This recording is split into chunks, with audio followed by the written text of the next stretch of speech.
तीन जादुई सोने के आम के पेड़। रिंकी और बबलू के माता पिता के देहांत के बाद उनकी परवरिश की जिम्मेदारी बुजुर्ग लाजवंती के कंधों पर आ गई थी।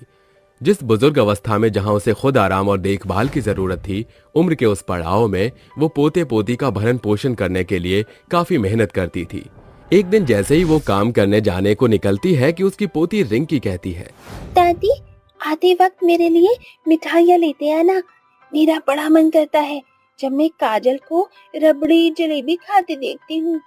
मेरी प्यारी गुड़िया, मैं तेरे लिए आते वक्त रबड़ी जलेबी ले आऊंगी। अभी मैं जाऊं? लाजवंती अमीर लाला के घर झाड़ू पोछे का काम करती थी। उसकी कमर में अक्सर बहुत दर्द रहता था, फिर भी वो उस दर्द को मारकर अपने पोते पोतियों का पेट भरने के लिए बेतहाशा मेहनत करती थी। काम खत्म होने के बाद वो कहती है, लाला, मुझे कुछ पैसे की जरूरत है। अगर तुम आज ही दे देते तो बड़ी मेहरबानी होती। अभी तुम्हारा महीना तो लगा नहीं, पगार तुम पहले मांग रही हो। मैंने कोई नोटों का पेड़ थोड़ी लगा रखा है जिसे मैं तोड़कर तुझे दे दूं। फिर वो निराश होकर घर चली जाती है और 15 वर्षीय बबलू कहता है, दादी माँ, आप बहुत ज्यादा थक गई हैं, लाइए मैं आपके पैर दबा देता हूँ। रिंकी की आंखों में आस थी कि उसकी दादी उसके लिए मिठाइयां लेकर आई होगी कि तभी लाजवंती की आंखों से झमाझम आंसू बहने लगते हैं और वो कहती है, कैसी दादी हूँ मैं जो अपनी पोती को एक मिठाई करने वाला भी खरीद कर न ला सकी। बूढ़ी लाजवंती के झुर्रीदार आंखें रो रो कर लाल हो जाती हैं और नन्ही सी रिंकी समझदारी दिखाते हुए कहती है, दादी माँ, रोइए मत।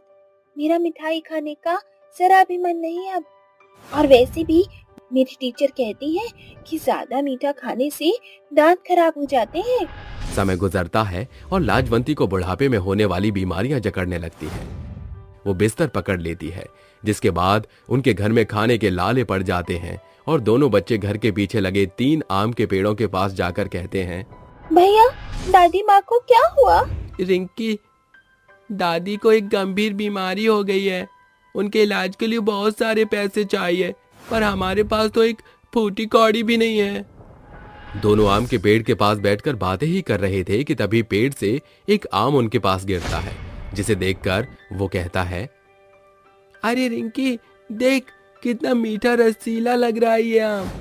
भैया, चलो ये आम ले जाकर दादी को देते हैं। उन्होंने कल से कुछ भी नहीं खाया है।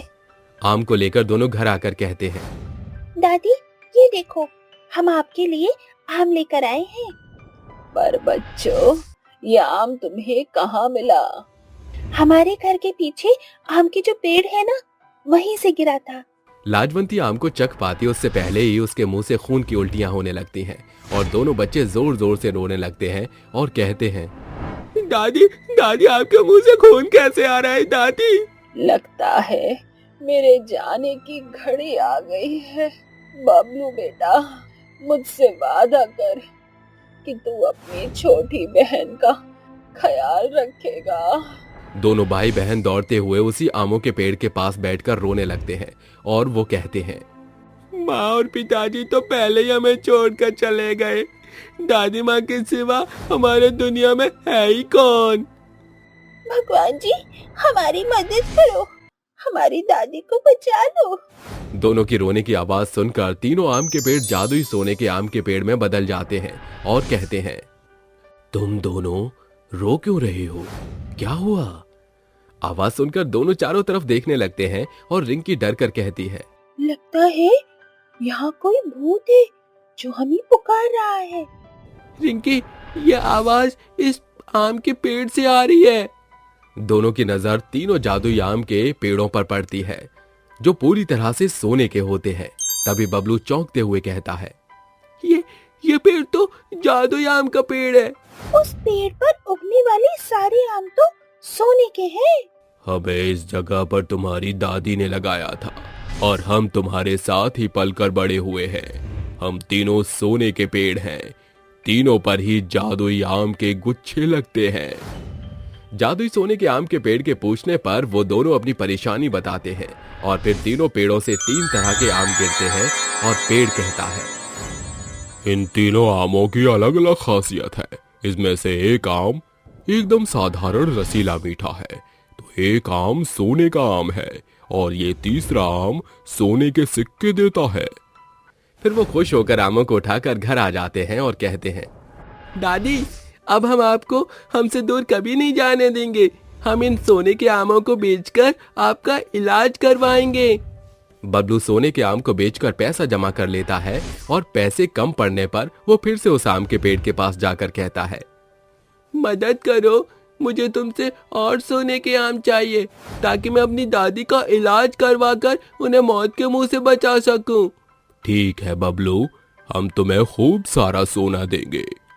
फिर तीनों आम के पेड़ जादुई सोने के आम के पेड़ों में बदल जाते हैं और एक पेड़ सोने के सिक्के बरसाता है तो दूसरा सोने के चमचमाते आम और तीसरा पेड़ उसे रसीले मीठे आम देता है, जिन्हें जमा करके बबलू अपने घर ले आता है। उन्हें बेचकर बबलू अपनी दादी की जान बचा लेता है और लाजवंती कहती है, तुम दोनों ने साबित कर दिया कि तुम मेरे बहादुर बच्चे हो।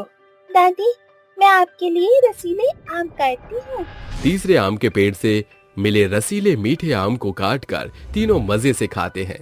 तभी लाजवंती कहती है, अरे ये आम है कि अमृत, इतना मीठा रसीला आम तो मैंने अपनी जिंदगी में पहली बार खाया है।